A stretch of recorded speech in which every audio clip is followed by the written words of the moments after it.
just think it's a fascinating conversation. I think it differentiates us, and the entire, potential win percentage could flip and be opposite, 70-30, 30-70. I think it's cool that Hey places are everyone, specific we to. are working to hit 1,000 subscribers and I need your help to get there. If you enjoy the content and it is your first time here, please hit that subscribe button right now as we proceed. Subscribe right now and do not go anywhere because the story we are about to lay out for you is the kind of thing that only happens once in a generation of professional sports. What is unfolding right now in Miami, Florida ahead of the 2026 Miami Open is not just a tennis storyline. It is a cultural earthquake. A 20-year-old from the Philippines is walking back into the arena that changed her life 12 months ago, and this time she is not arriving as a wild card that the tournament did a favor for. This time she is the one doing the tournament a favor by showing up. And the numbers, the crowds, the sold-out seats, and the jaw-dropping digital engagement prove every word of that. The Eala era is not coming. It is already here. And Miami is about to find out exactly what that means. Let us start with the raw reality of what is happening on the ground, because it is genuinely unlike anything professional tennis has seen in recent memory. At the Indian Wells Open just days ago, Eala's practice sessions were pulling crowds comparable to those showing up for Carlos Alcaraz, Jannik Sinner, and Venus Williams. Not her matches, her practice sessions. Hundreds of fans packed a small practice court under the Palm Springs sun just to watch her warm up and work through her routines. On the adjacent courts, players ranked significantly higher in the world were going through their preparations in front of a handful of spectators. The crowd followed the energy. And the energy was entirely surrounding Eala. At night, with desert temperatures dropping and midnight approaching, her first-round match against Diana Yastremska stretched past 2 hours and 40 minutes, the longest match of the entire day. Her fans did not leave. They did not drift toward the exits. They stayed, loud and devoted, cheering every point in the cold desert air until she won 7 games to 5 in the third set to advance.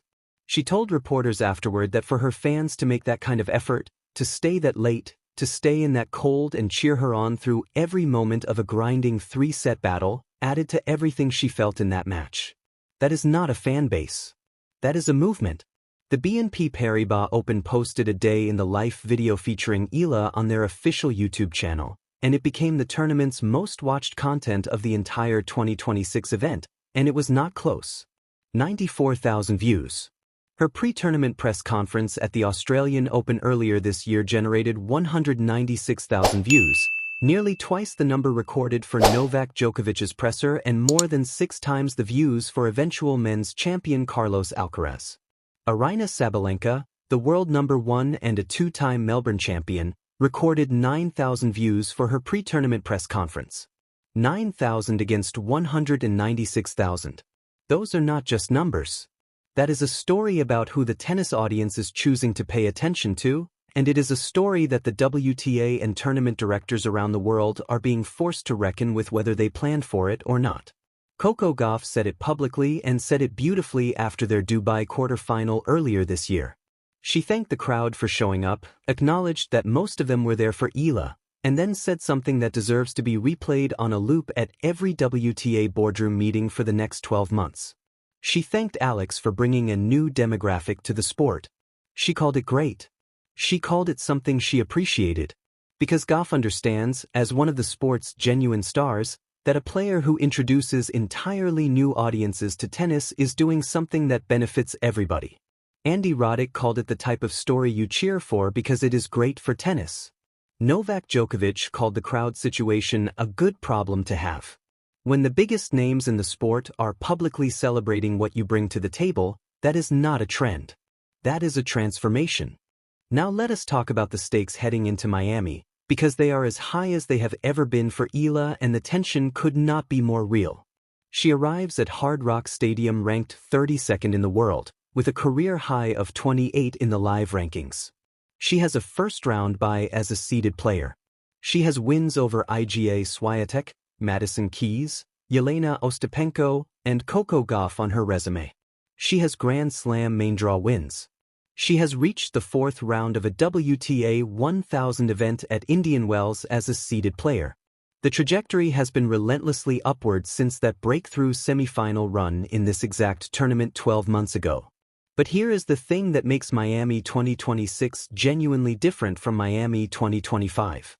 Those 390 ranking points she earned from last year's semifinal run expire the moment the tournament begins. That is the WTA system at work. Points have a 1-year shelf life, and if she does not at least match her previous result, her ranking takes a significant hit.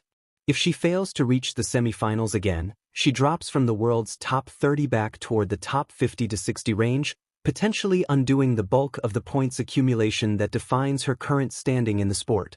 She entered 2026 with 1,542 points. Without those 390 being defended, she falls to around 1,142, and the rankings math sends her all the way back toward where she started the year. That is not a small amount of pressure. Last year she had nothing to defend and everything to gain. She was a wild card with 0 points at stake and total freedom to simply play. This year, she is a seeded player with expectations attached to her name. An early exit is not a pleasant surprise anymore. It is an underperformance. The entire framing of her Miami experience has flipped from one year to the next, and that shift is the clearest possible measure of how far she has come and how much the stakes have risen. But here is what Eala herself said about all of it, and this is the part that should fill every Pine Army member around the world with genuine confidence. She said Miami last year was a beautiful time for her and it was the start of all of this, but since then she has achieved a lot. She has grown. She has had good matches and tough losses and so much experience. And then she said the line that defines exactly who this person is at her core. She said it does not matter if she wins the tournament or loses in the first round. She knows she is here and she is here to stay. That is not bravado. That is not false confidence. That is a 20-year-old who has absorbed every lesson that a breakout year in professional tennis can teach you and emerged from it with clarity and belief in herself that most players spend an entire career trying to develop. James Blake heard all of it and made his position perfectly clear.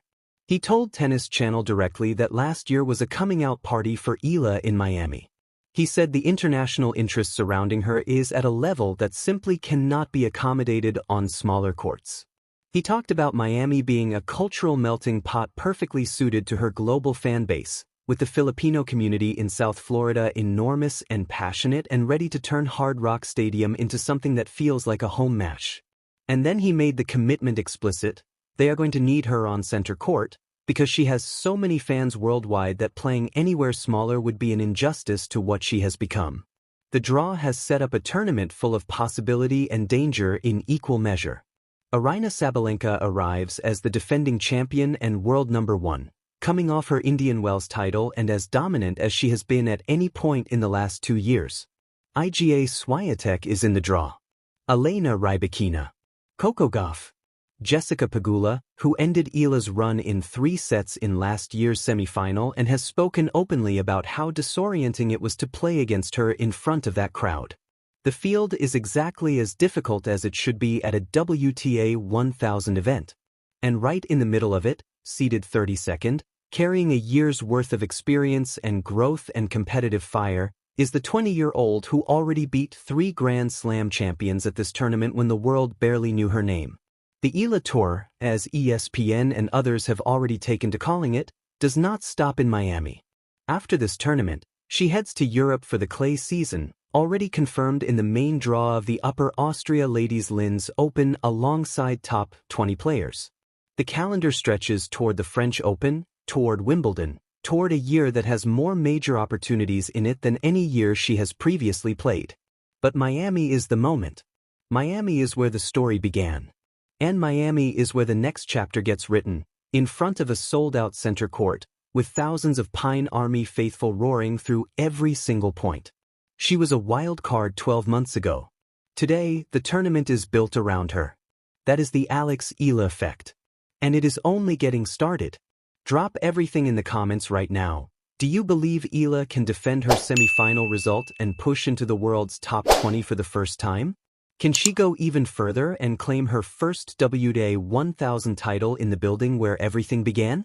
Let the Pine Army be heard loud and clear down below. Hit that like button if this story has your blood pumping, and subscribe right